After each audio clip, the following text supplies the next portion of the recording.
Regalado AKA Manny Reale has almost a dozen judgments against him in Los Angeles County.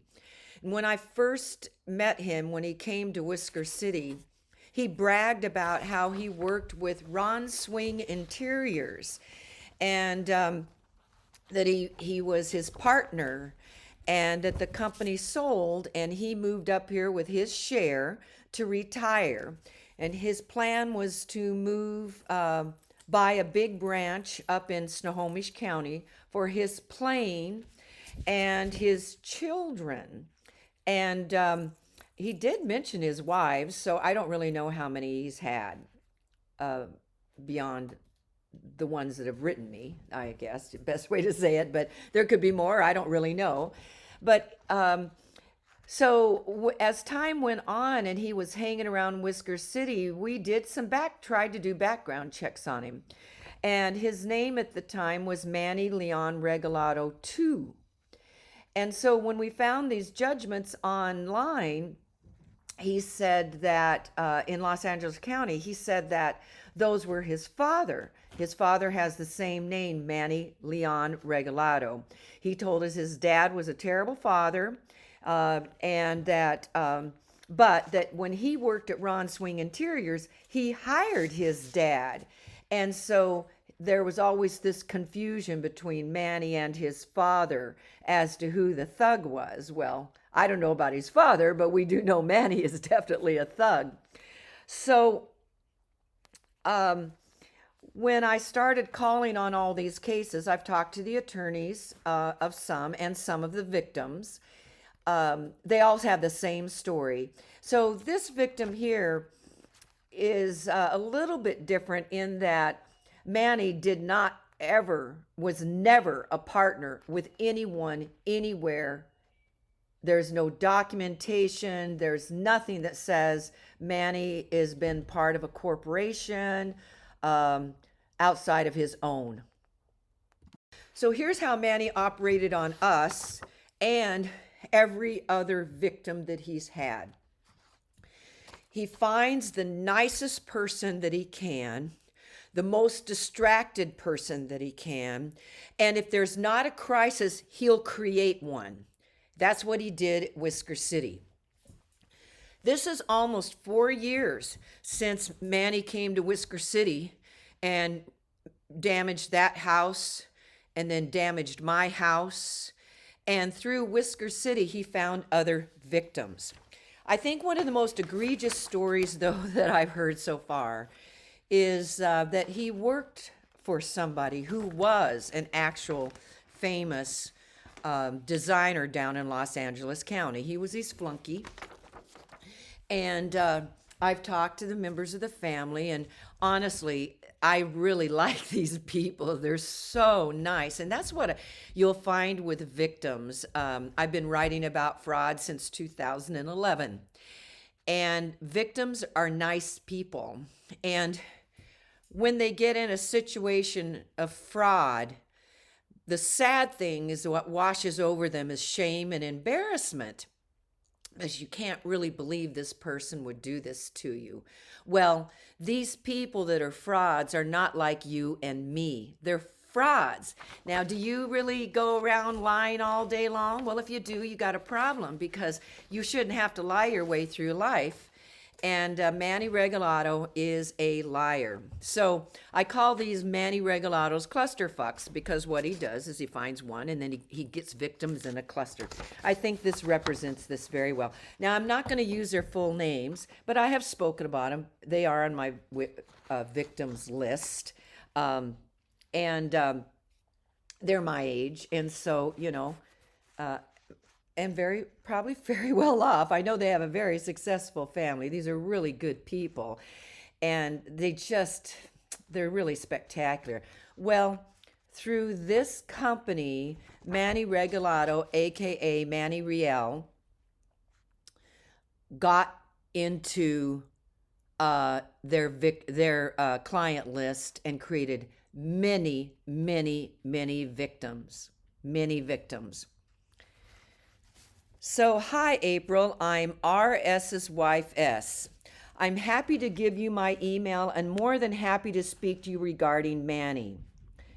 I said, thanks so much. I can share this with you. AH and her daughter are going to write their stories for me. He ripped her daughter off her daughter too. Manny shamelessly goes after family members, neighbors, anyone associated with the first mark. This is how cons work. Bernie Madoff wiped out entire families financially. Manny is a dangerous person. I'm going to track down as many associations as we can find and assemble a dossier for the FBI. He is emboldened now by the Shoreline Police. He's unstoppable. I bet he has embezzled from other people. I can't be the first. Now, what I'm talking about there is I went to the Shoreline Police and filed embezzlement on my credit card and stolen property. And he was able to convince the Shoreline Police that I am his lover. And even to this date tells people I am his jilted lover. The man has no friggin' shame. So she says, in my opinion, Manny is a very sick individual who is also a pathological liar.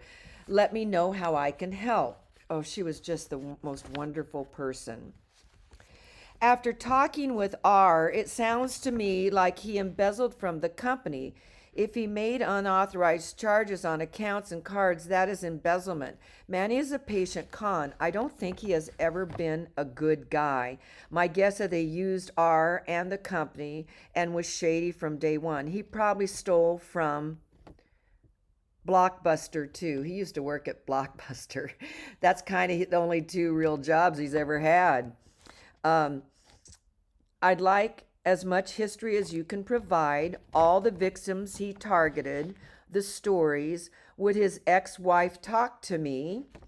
What do you know about Las Vegas? Is there a paper trail on the investment he wanted from Jim? Clients of ours that Manny stole would call R to ask where Manny was. They gave Manny deposits, and then they couldn't locate Manny. Manny would come into our showroom and tell everyone he was designing hotels, brag about the bottom line, steal photos, and God only knows what else he stole. No one liked him, and we all knew he was a pathological liar. So see what he did? He also told the victims, he went to their house. Well, I'll tell you that in a minute. But listen, if you've never heard Manny laugh, it just makes your skin crawl when that man laughs. Plus, he has no teeth. His teeth are all messed up. So she says, clients of ours had said Manny would call R to ask where Manny was. They gave Manny deposits and that they couldn't locate Manny. Manny would come into our showroom and tell everyone he designs hotels and brag and bottom line steal R's photos and God only knows what else. No one liked him when we all knew he was a pathological liar. He is. So I say, I never liked the guy either, but he globs on. He told us that he can't get out the money because it's in overseas accounts about a zillion times. We've all heard it. I'm hoping to call you tomorrow. I'm available after 11. She says, I forgot to tell you, Ford Motor Credit has a judgment against Manny. He skipped on them. Then she says, he is the biggest loser. I just remembered a few clients hated Manny because he always tried hugging them. Oh my God. You know, when you're around him, you just literally have to go like this. I think I really was able to not touch that guy that whole time he was around here, although he claims that we were having sex for lunch. She says, I've had his contact for years. I believe this is the last number I had to H, Manny's ex-wife. Then I've got that. Then she sends me some other things here about how to find other connections. I won't put those out on this one. But this is some of the stuff that's going into this dossier. And then she's giving me some other leads. Let me see here. I don't think she is older, and I don't know her maiden name. Lompoc sounds familiar, and that is one of the names in this string of investigations I have going on. I showed R.H.'s addresses, and he too is sure this is her. We remember his wedding was in Lompoc, and none of us at the office went. Pretty sure her parents lived there. Well, there you go, Lompoc. I say thanks so much. I hope you all don't feel pestered. I talked to another attorney from one of the cases. He is contacting his client to get permission to release the original complaint. He said he appreciated what I was doing. He said that case he had is full-on fraud, keeping my fingers crossed. What happened was that those victims didn't want to spend any more money with the attorney. So it really won't matter because all this is into evidence. And once this dossier is completed, I wasn't going to go to finish it, but since he has now taken me to court and claimed I'm harassing him, it's kind of like the Streisand effect. Everything's back on the table. So she says, just got your message. Please give me a call. I want to hear about what's going on with Manny. And then this is just the last page. Okay, well that's the rest of this has other people's personal information in it. And I'm not, it's not my deal to out his family, out anyone. But here's the deal. In King County, you can't get arrested.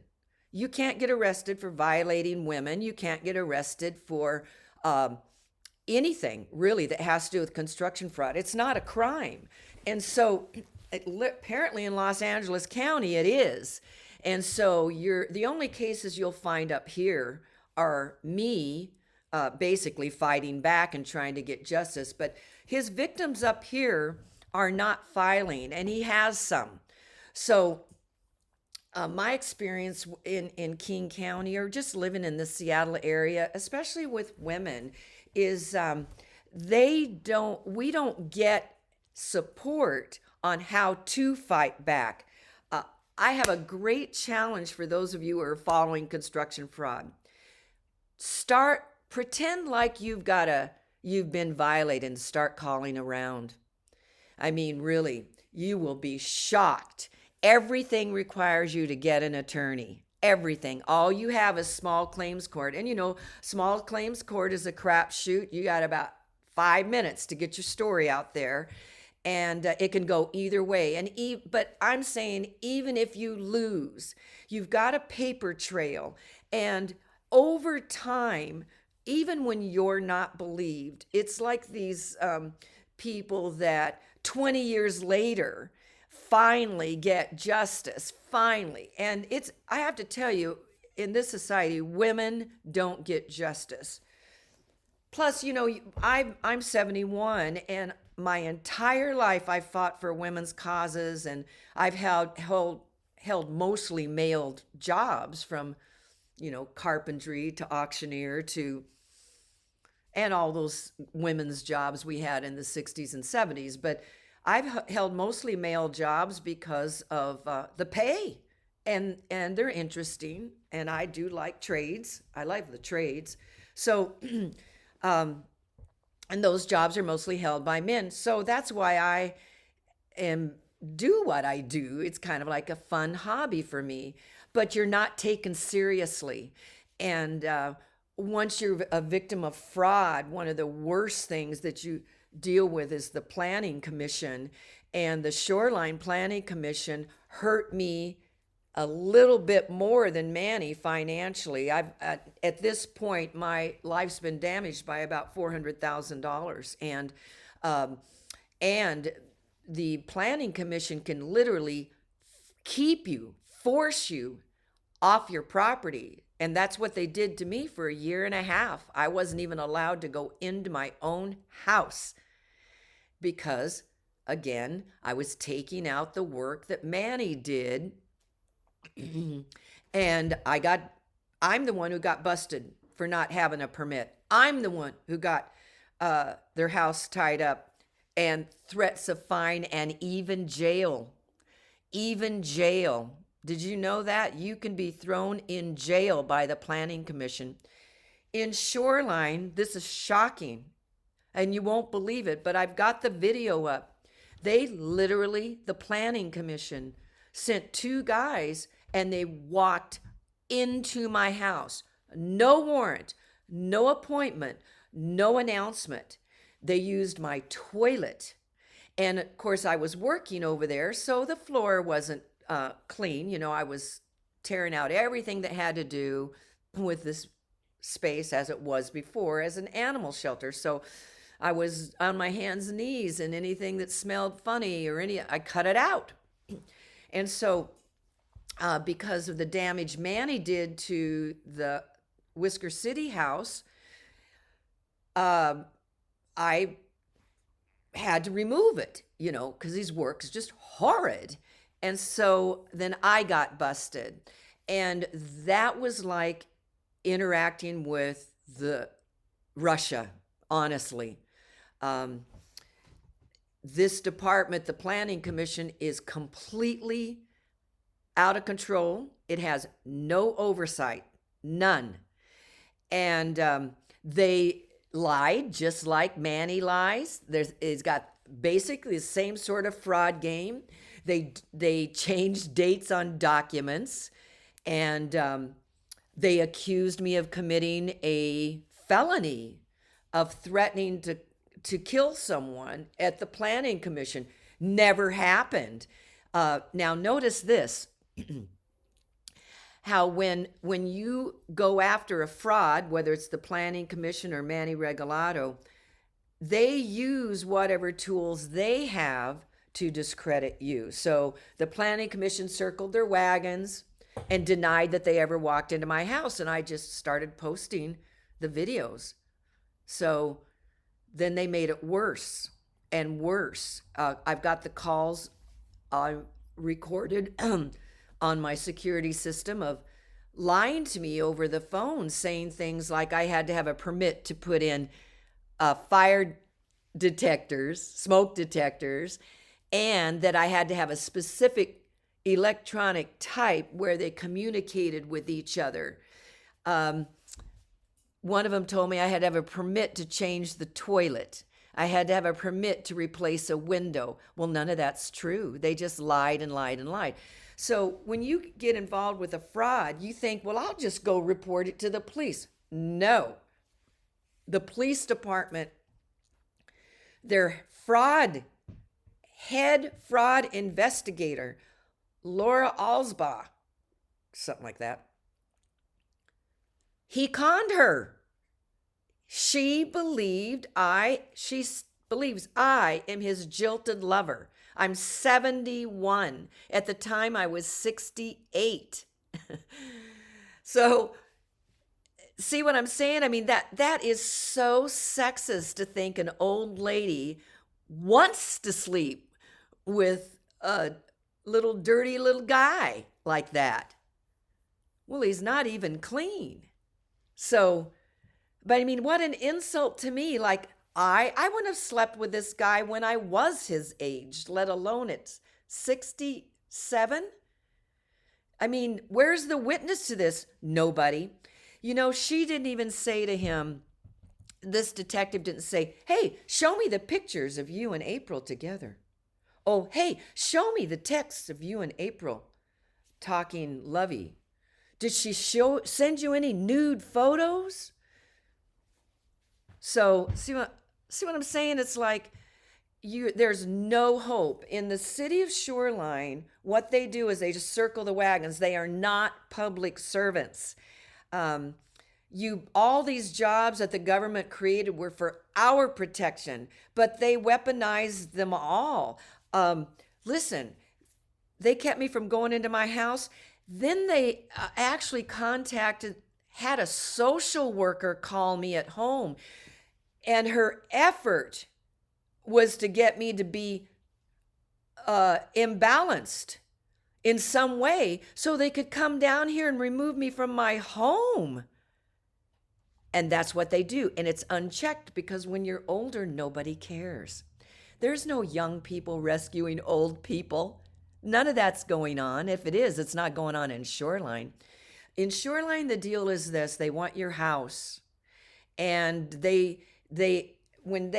they want your house, they're going to take it any way they can. And you have to fight to keep from losing your house. It's very sad because there's not an apartment building they never didn't like. You know what I mean? It's like they just are running senior citizens off their property like crazy and by any means necessary. And you know what really is for me as a woman is here's this little creepy guy, Manny, and all these women are making it possible for him to hurt other women. It's very disappointing for someone who's spent their whole life fighting against all the isms. But now at my age, there isn't anybody here fighting for me. I'm all by myself. I'm really not even joined up with the other victims. They've given me information. But, I have to say, he picks wealthy victims. I'm one of his broke-ass victims, thanks to him. But his other victims can afford to accept $100,000 and $200,000 losses. Can you imagine? But I don't have that. I don't have that. All I can do is prevent more victims. That's the only joy I can really have, is preventing more victims. So now I'm going to go ahead and post every single fact and factoid and suspicion and interview and audio recording that I have regarding Manny Regalado from the day he came into Whisker City and to the day I kicked him out off the property. And what I'd like to see is someone who write a dissertation on the subject of construction fraud. I'd like someone to examine all of the text messages and see how he was grooming me and how I really resisted. I feel like I also have to say this. It's not as if Manny entered my life when everything was going great. They usually don't. If there is no chaos, they're going to create chaos. What he did is, this is a sequence of events, the total sequence of events. My stepfather dies. My brother and my mother and my stepfather lived in the same house. My brother had a brain injury, so my mother was essentially both their caregivers. My stepfather died in his 90s, So he dies. Now my mother and my brother are together, and she's his caregiver. Well, it's kind of a lot to do. And so the family began taking turns doing caregiving. We didn't call it that. It was just visiting mom, but it was to check on mom and my brother. Then my Whisker City gets broken in on, and this cat called Coyote gets stomped to death. Now at the time, I didn't know Manny knew about this, and pardon me, but there's been people who've suggested that he was the one who stomped that cat to death, because it's interesting. That's when he showed up here, that week, after the cat was stomped to death.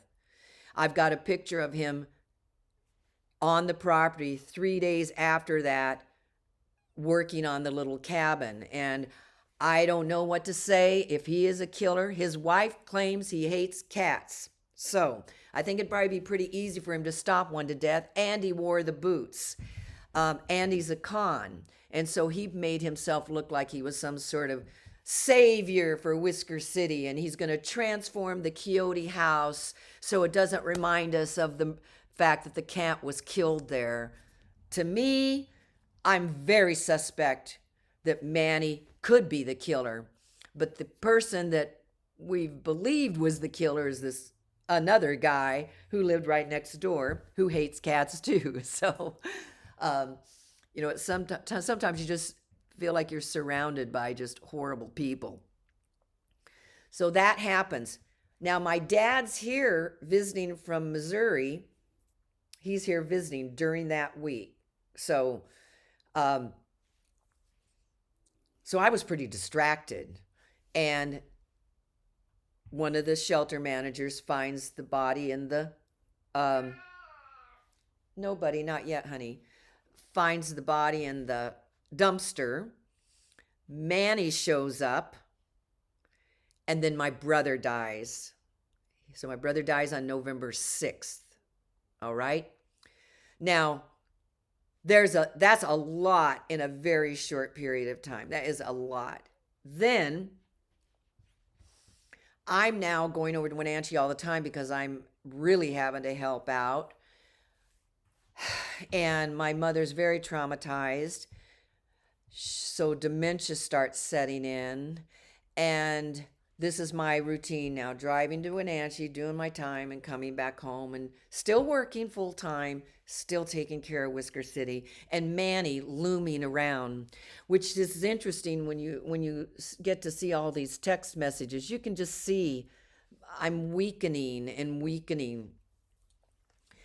And then I go to Wenatchee in December. We have a Christmas party here. And I go to Wenatchee, and Manny gets invited because he's been looming. I go to Wenatchee, I come back, and my house is flooding. There's a hole in my roof. Here's his big trauma now. He tears off my roof in the middle of a storm and destroys 5 rooms of my house. Now it's a nightmare. It's a nightmare. Then my mother dies in October. And I'm pretty much a wreck. My whole house is torn up. This creep's running in and out of it. I got rid of him in April. Then he keeps coming back. And then finally in October, I get him to come back and just do something. I mean, my plumbing didn't work. Problems with the electrical. His cabinet installation was horrid. Confident he's never done any of this work till he got here in Washington. I really think I was in his first 3 victims here. So what I'm saying to you is that I'm not ashamed at all that I got conned. What is sad is I'm kind of ashamed that so many people saw it happening and didn't protect me. And I really had surrounded myself with people that just were out for themselves, really. Then the pandemic hits, and I close Whisker City, and then I start focusing on repairing it, and the Shoreline Commission comes down on me, runs me off my property, and just by a sheer miracle, my son, they dropped it suddenly. They just dropped it all suddenly, and I got back into my house. Now, nobody has ever called me to apologize. No one has ever admitted what they've done. Nobody cares that they really near bankrupted me and that I'm just basically still hanging on financially. No one's offered to pay my bills and make my house notes because I still have 2 of those. So see what I'm saying? It's like you're on your own when you're the victim of fraud. Nobody cares. But I'm going to post all this and we'll just see what happens.